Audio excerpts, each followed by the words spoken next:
A woman came to me in great distress and said she was to be sued on the 15th of the month for $3,000. She knew no way of getting the money and was in despair.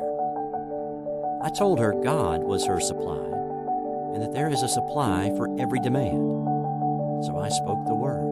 I gave thanks that the woman would receive $3,000 at the right time in the right way. I told her she must have perfect faith and act her perfect faith. The 15th came, but no money had materialized. She called me on the phone and asked what she was to do. I replied, "It is Saturday, so they won't sue you today. Your part is to act rich, thereby showing perfect faith that you will receive it by Monday." She asked me to lunch with her to keep up her courage. When I joined her at a restaurant, I said, "This is no time to economize. Order an expensive luncheon. Act as if you have already received the $3,000.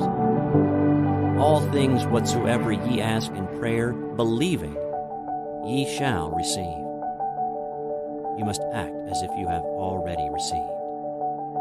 The next morning, she called me on the phone and asked me to stay with her during the day. I said, "No, you are divinely protected, and God is never too late."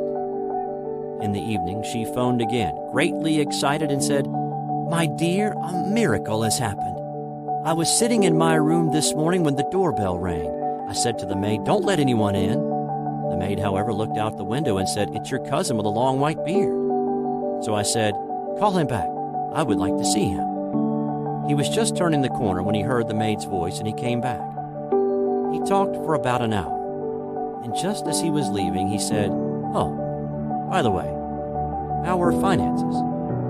I told him I needed the money, and he said, 'Why, my dear, I will give you $3,000 the first of the month.' I didn't like to tell him I was going to be sued. 'What shall I do? I won't receive it till the first of the month, and I must have it tomorrow,' I said. 'I'll keep on treating,' I said.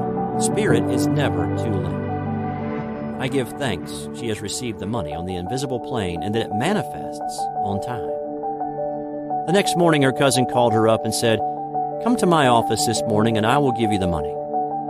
That afternoon, she had $3,000 to her credit in the bank and wrote checks as rapidly as her excitement would permit.